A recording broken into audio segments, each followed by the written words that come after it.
Hello అండి, అందరికీ welcome to కుచ్చు స్పెషల్ డిషెస్. ఎప్పుడు చేసినా భలేగా కుదిరేలాగా బెండకాయ పులుసు ఎలా చేసుకోవాలో చూపిస్తున్నాను.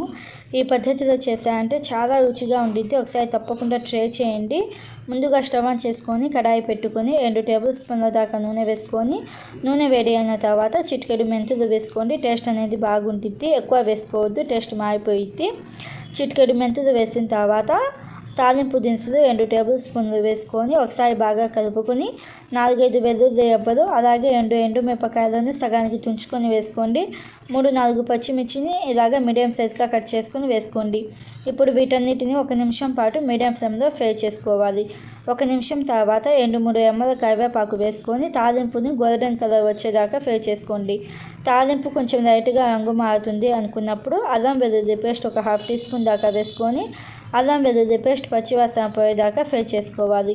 అల్లం వెల్లుల్లి పేస్ట్ పచ్చివాసన పోయిన తర్వాత ఒక పెద్ద సైజు ఉల్లిపాయను పొడుగ్గా కట్ చేసుకొని వేసుకోండి.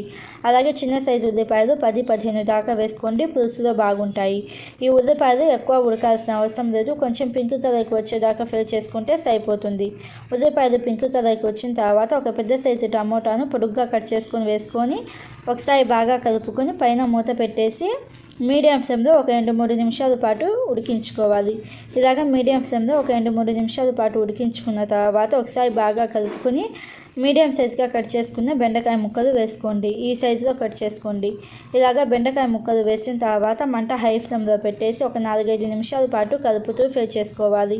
4-5 నిమిషాల తర్వాత ఉప్పు 1/2 టీ స్పూన్, అలాగే పసుపు 1/2 టీ స్పూన్, ధనియాల పొడి 1 టీ స్పూన్, అలాగే జీలకాయ పొడి 1 టీ స్పూన్ వేసుకుంటున్నాను. ధనియాల పొడి, జీలకాయ పొడి అసలు మిస్ కావద్దు, టేస్ట్ అనేది చాలా బాగుండిద్ది. జీలకాయ పొడి 1 టీ స్పూన్ దాకా వేసిన తర్వాత రెడ్ చిల్లీ 1 టీ స్పూన్ దాకా వేసుకొని ఒక 2-3 నిమిషాల పాటు మీడియం ఫ్లేమ్లో కలుపుతూ ఉడికించుకోండి. ఇలాగా ఒక 2-3 నిమిషాల పాటు మీడియం ఫ్లేమ్లో ఉడికించుకున్న తర్వాత చింతపండు నీళ్ళు వేసుకోండి.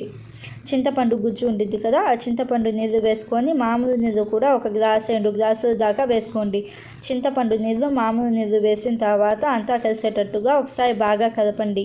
ఇలాగా బాగా కలిపిన తర్వాత ఉప్పు, చింతపండు సరిపోయిందో లేదో చూసుకొని అడ్జస్ట్ చేసుకోండి. ఇంకొంచెం చింతపండు నీళ్ళు పడితే వేసుకొని అలాగే అడ్జస్ట్ చేసుకొని పైన మూత పెట్టేసి లో టు మీడియం ఫ్లేమ్లో ఒక 10-8 నిమిషాల దాకా ఉడికించుకోవాలి. మధ్యలో మూత తీసి ఒకసారి బాగా కలుపుకొని మళ్ళీ మూత పెట్టేసి ఉడికించుకోవాలి. ఇలాగ ఒక 10 నిమిషాల పాటు ఉడికించుకున్న తర్వాత లాస్ట్లో సన్నగా కట్ చేసిన కొత్తిమీర 1/2 కప్పు దాకా వేసుకొని ఇంకొకసారి బాగా కలపండి. ఇలాగ ఒకసారి బాగా కలుపుకొని మంట ఆఫ్ చేసేసి సర్వ్ చేసుకోవాలి. ది బెస్ట్ బెండకాయ పులుసుని మీరు ఫీల్ అవుతారు, అంత టేస్టీగా ఉండిద్ది. ఒక్కసారి నా పద్ధతిలో ఇలాగ ట్రై చేసి మీకు ఎలా వచ్చిందో నాకు కామెంట్లో చెప్పండి. Thank you friends, bye bye.